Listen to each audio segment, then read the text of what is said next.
Hey, what's up YouTube? This is Cerberus here, or Dark, whichever you want to call me. I'm fine with either one. I'm going to go ahead and do this video. Originally I wasn't going to do it because there are videos out there of guys that are better than me when it comes to consistency of their paintball marker. But I have a Fusion Elite and I shoot extremely well. I'm known for my consistency. I'm known for my settings.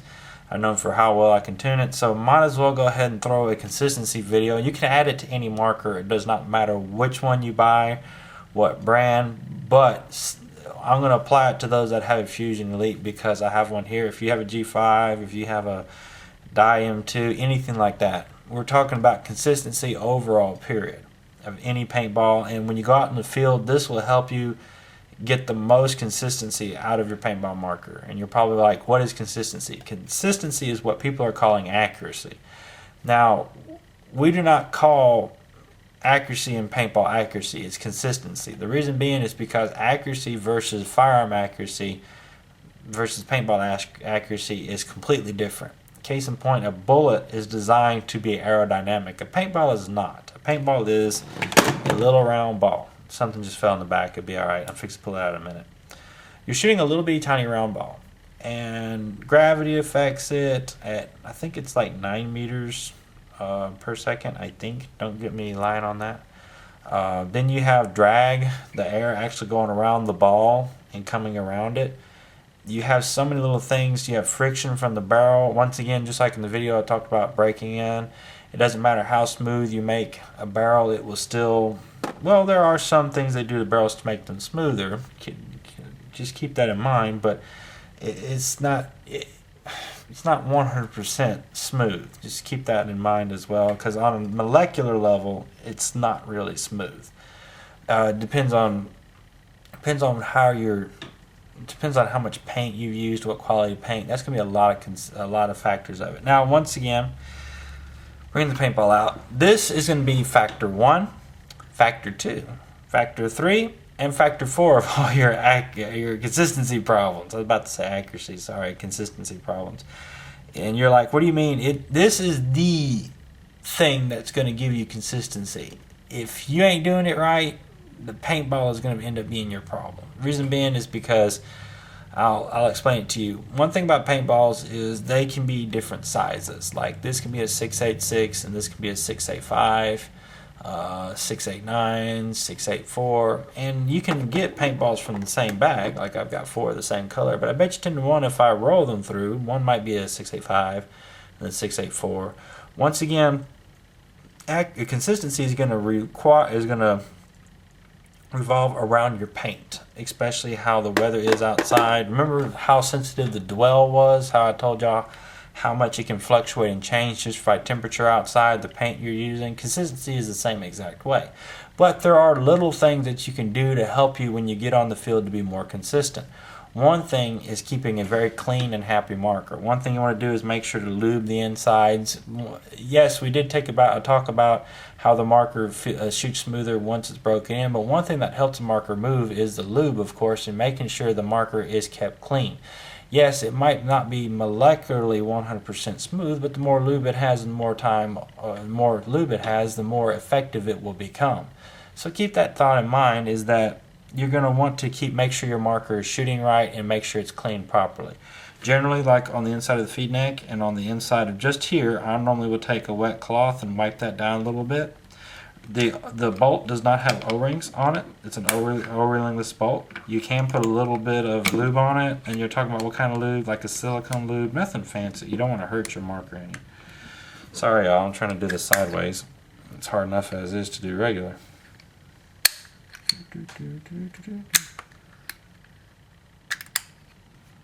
There it goes. Sorry. I'm trying to too busy talking to y'all and had a dull moment. Now, anyways, what was I on? Okay, I normally wash like the inside of this with a little bit of water. Check my D10s, of course. I'll put a little bit of like silicone oil on the bolt if you'll like. You don't have to. It is an O-ringless bolt. It is Delrin. Like I said, it's not going to hurt it any. Don't use gun oil, please. Do not use gun oil. There's a reason why it's called gun oil and not paintball oil. Don't use it. And use proper lube for your marker. Don't use, oh, I use my buddy's lube, or what. Just, if it's not used for paintball, don't use it. That's going to affect your accuracy greatly. I see some people like, I use a mixture between gun oil and this. I'm like, please, why did you do that? So keep that in mind, that you want to make sure this is functioning properly to give you the best consistency. Now outside of this, once again, let's say we cleaned it, took care of it, got all that out of it. Now, one thing most people don't realize is the term paint is actually used properly. And you're like, what do you mean paint? Well, somebody says, I'm going to go buy a case of paint, or what kind of paint are you using? And everybody's like, why not say paintballs? Reason being is this: you do not want to get the best consistency. You do not want to have gear that this paint has been touching, and then the next time you go play, not have cleaned it for this paint. Reason being is you do not want them to mix. There's certain oils and chemicals that are on the outside of these two paints that all it takes is for your gear to get cruddy, dirty, oily from these paints, and when it gets on this paint, it will start to adjust it, start to dramatically change it. So what we would do at the end of the day, like I use a Virtue Spire. It's one of my favorites. What I would do is I would take it apart entirely and clean it inside and out. And what you'd actually do is you would, come on now, get out of there. If you notice, I take my batteries out of all my equipment. I never leave batteries in them because I don't want a problem. Do not ever rotate the spire cone. If you rotate it, you will damage your spire. But after the end of the day, what you want to do is you want to wipe everything on the inside down with warm water. If you're saying, how in the world do you get the spire cone up? You actually take a pair of pliers or your nails and you pinch these two together and the cone will come up. And you want to wipe down everywhere the paint has been. Like definitely the tray. If you have a rotor, you'll want to wipe the tray down it too. A Z2, you'll want to wipe down the cone and wipe down the inside of it. Anywhere the paint has been, I even wipe down the feed neck. If you'll notice how spotless my loader is, you'll want yours to be like that to get the best consistency. Now the next thing is your pods. Definitely want to wipe it down as well. If you'll notice, I have nothing in my pods. And everything is done with warm water. You don't want nothing, a cleaner or an additive. You just want to use warm water because most of our paints are non-toxic and they do not leave markings or stains. All they need is water, and they're generally very easy to clean. Now my barrel kit, same way with it. You'll want to wipe it down with water. I use a Freak kit. I kind of want to get the Revy kit. I want to get a couple of backings, like a couple of the Engler barrels. Engler, I think is what it's called. I might be pronouncing that incorrectly. There's a few barrel kits I want to get, but at the moment I'm using the Fusion. On my Fusion Elite, I'm using the Freak barrel kit. Now, consistency once again revolves around how clean everything is, but also one thing it revolves around is going to be, remember we talked about efficiency earlier? To get the most efficient shot, you want to do what's called bore matching or underboring. You want to have it as close to the paintball size you can possible. Now, I don't want to have to re-clean my equipment because that's a little bit of a pain in the butt, especially today being busy. But what you want to do is like, you want to bore match your paint. Now remember, if the paint is extremely brittle and you're breaking some of them, there's nothing wrong with overboring, but we're talking about efficiency. You want to have it where the paintball is snug going in and you can barely puff it and it comes out. Like if it goes in, you're like, and you blow in it and it comes right on out. I definitely put my lips on it and kind of, you want to do a huff, like something of that nature, like. And reason being is you want to, if it'll leave, then you're like, oh, it's within that size. Now there are some of them, like bigger bore ones, and the paint will just roll right out of it. That means that you're not getting a bore to paint match. That's going to affect efficiency. Now, I know some people are talk about how the barrel is the #1 factor in all accuracy. No, it's the paint. I mean, I can overbore and still shoot a really nice grouping. But I do think that if you're going an efficiency standard and you're smashing the paintball and trying to get smaller, efficiency is going to be dramatically changed with that, of course.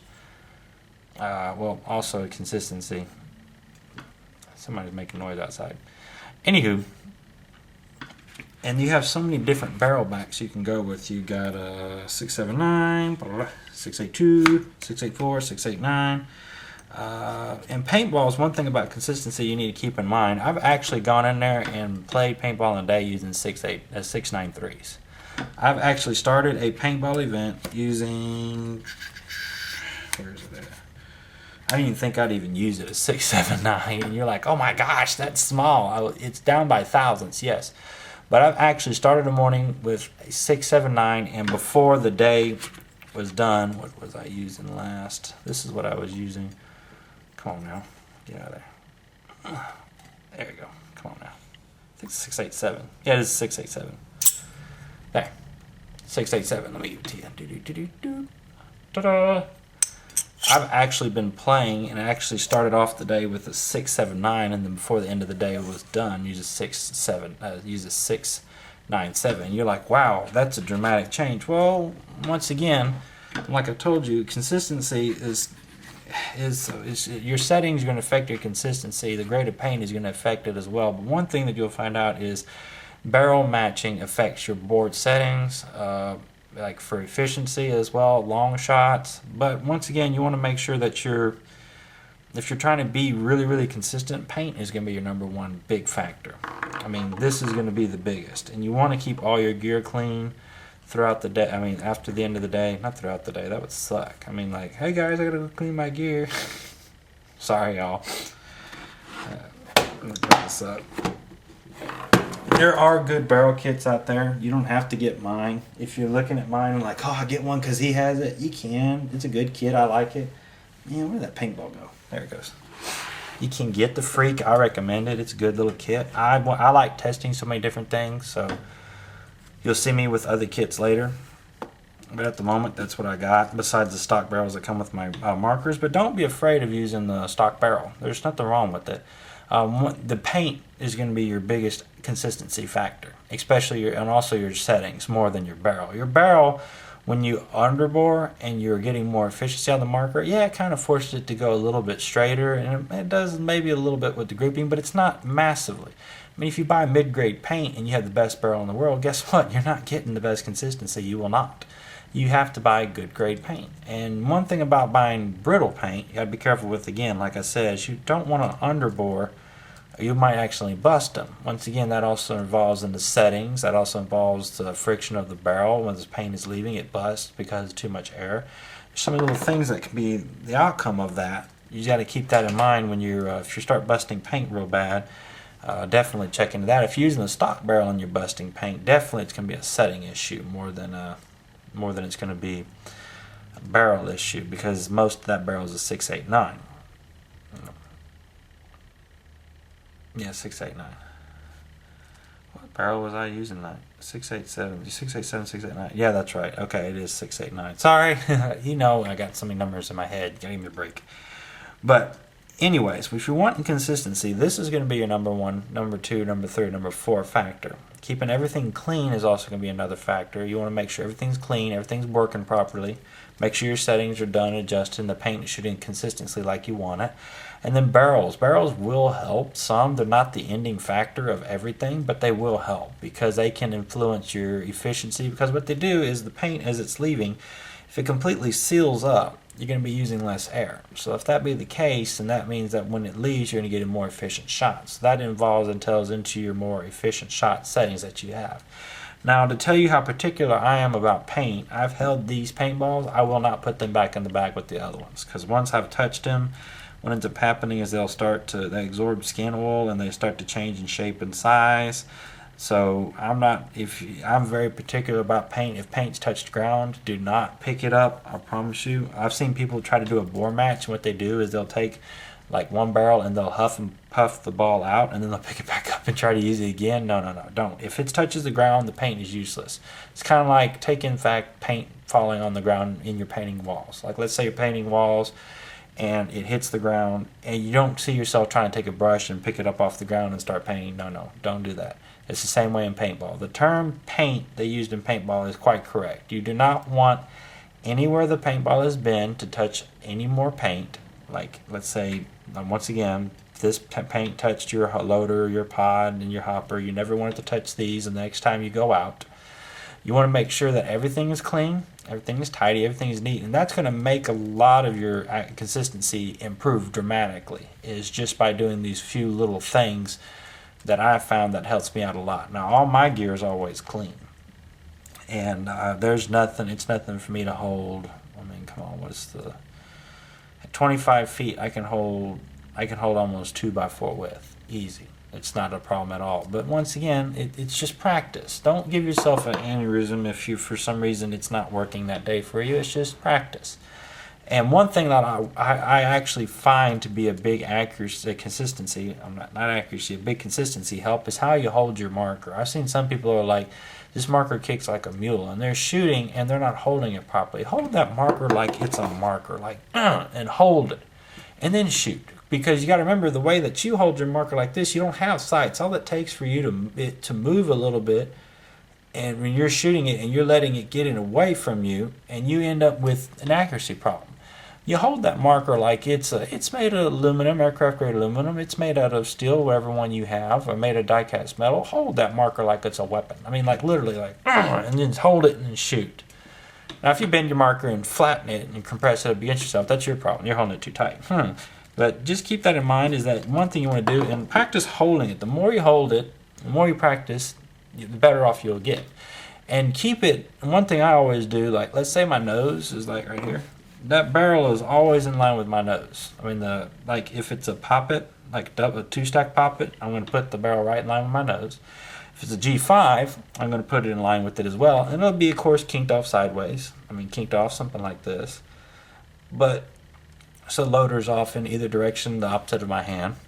But you want to make sure to keep that marker going straight. And the more practice with it, the better off you'll be. And I promise you, a lot of your accuracy is going to be from your paint. It's going to be the weather of the day. And some days you're going to have extremely accurate days, and some days, I mean, not accurate, consistency. I'm sorry. One thing I do for my living is I do work with firearms, so I do have to say accuracy. But it's more or less in paintballs, it's consistency. But anyways, I hope this helps. So this is dark. Adios. I would do that little hand thing I usually do, but yeah, I've got paintballs in my hand right now. So adios.